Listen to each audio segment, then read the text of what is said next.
네, 지금 이 시각 여러분이 주목할 만한 이슈 살펴보겠습니다.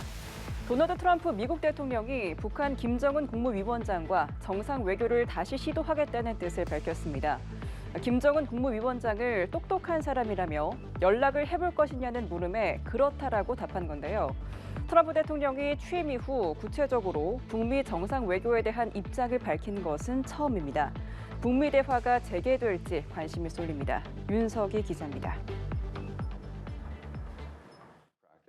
도널드 트럼프 대통령이 현지 시간으로 23일 북한 김정은 국무위원장과의 정상 외교를 다시 시도하겠다는 의지를 밝혔습니다. 지난 20일 취임 이후 구체적으로 북미 정상 외교에 대한 입장을 밝힌 것은 처음입니다. Kim Jong-un is a smart guy. You'll reach out to him again. I will. 집권 일기 당시 북미 정상 외교에 대해서는 북핵 등 문제를 해결했고 김정은 위원장과 잘 지냈다고 평가했습니다. 다만 앞서 트럼프 대통령이 북한의 핵 보유를 사실상 인정하는 취지의 발언을 하면서 집권 일기 때처럼 비핵화 원칙을 유지할지는 불투명해 보입니다. He liked me, I liked him. We got along very well. They thought that was a tremendous threat. Now he is a nuclear power, but we got along. I think he'll be happy to see him coming back.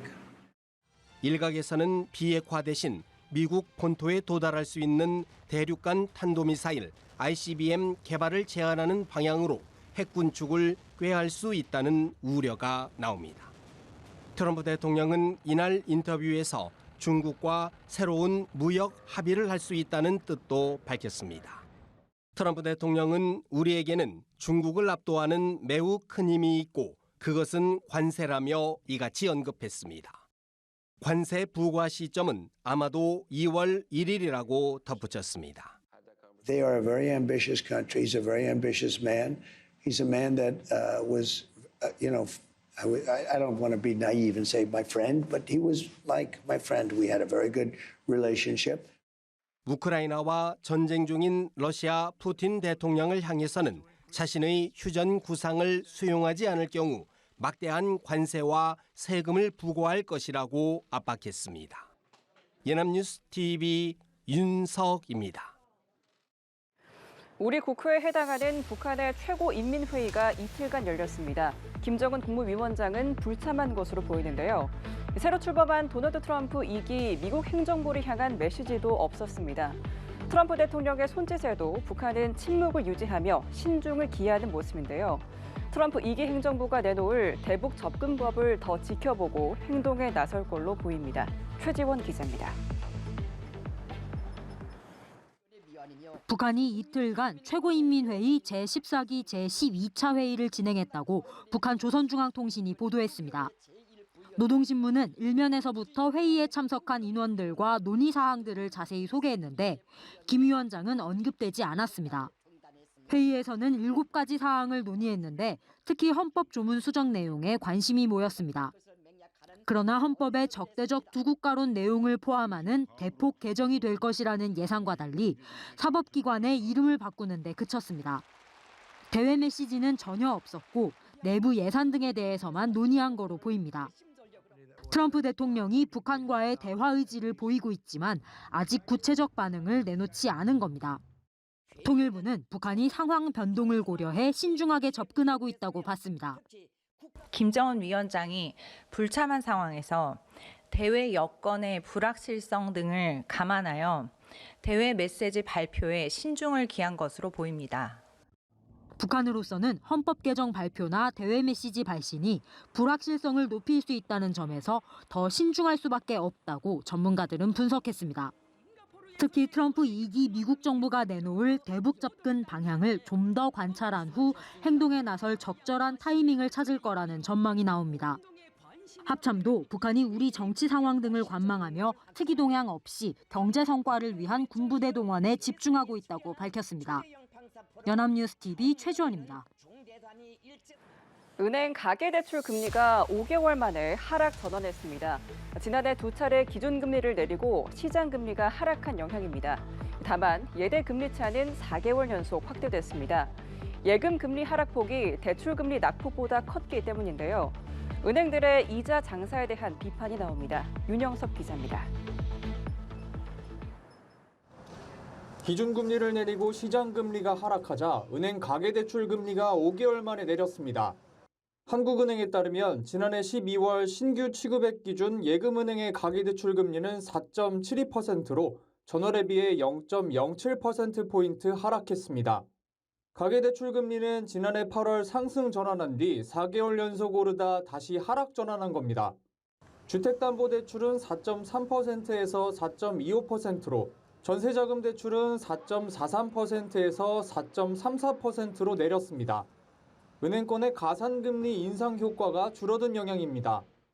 고정형 지담대의 지표금리인 은행채 운용물 금리가 하락한 가운데 은행들의 대출 포트폴리오 관리를 위한 가산금리 인상 효과가 크게 축소되었기 때문입니다. 다만 예대금리 차는 4개월 연속 확대됐습니다.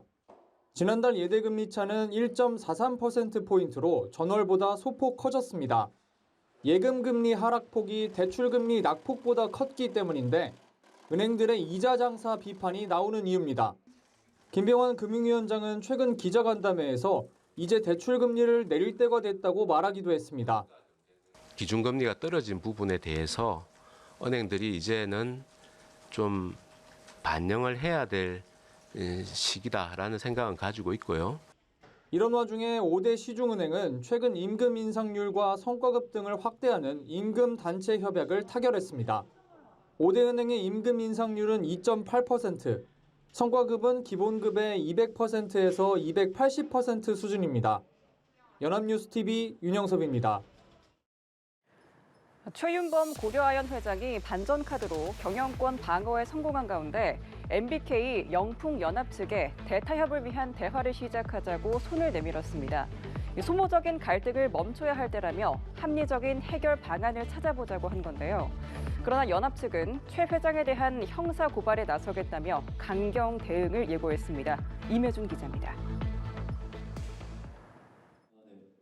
경영권 사수에 성공한 최윤범 고려아연 회장 측이 분쟁 상대인 MBK 영풍연합 측에 대화를 제안했습니다. 억지 주장과 비방이 난무하는 소모적인 갈등을 멈춰야 할 때라며 합리적 해결 방안을 찾아보자고 주장했습니다. 물론 MBK와 고려아연이 대화와 협상을 통해 진정성 있게 공동 목표를 가지고 간다는 믿음이 우리에게 싹터야 가능한 일입니다.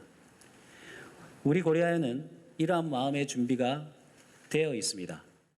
타협을 전제론 이사회 구성의 다양성을 내걸었습니다. 이사회를 연합 측에 개방해 경영 참여의 길을 열어두겠다는 겁니다. 최 회장이 앞서 이사회 의장직을 내려놓겠다고 선언한 점도 거듭 상기시키며 이 약속은 다음 이사회부터 즉시 적용될 것이라고도 못 박았습니다. MBK 영풍연합 측은 그러나 임시주총 결의 효력정지 가처분 신청에 더해 형사 고발에 나서겠다며 강경 대응을 예고했습니다. 앞서 고려아연의 손자 회사 선메탈코퍼레이션의 영풍 지분 확보는 공정거래법 위반 행위가 명백하다고 꼬집으며 최 회장을 비롯해 순환출자 형성에 가담한 관계자들을 공정거래법 위반과 배임 혐의로 고발하겠다고 밝혔습니다.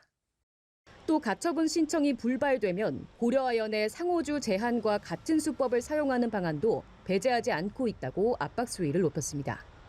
앞서 최 회장 측은 임시주총에서 상호주 제한을 근거로 연합 측의 의결권 박탈을 주장하며 핵심 안건이었던 집중투표제 도입과 이사회 이사수를 19명으로 제한하는 정관 변경의 안을 차례로 의결했습니다. 또 다른 법적 다툼이 예고되며 고려아연 경영권 분쟁은 장기화가 불가피해졌습니다. 연합뉴스TV 임혜준입니다.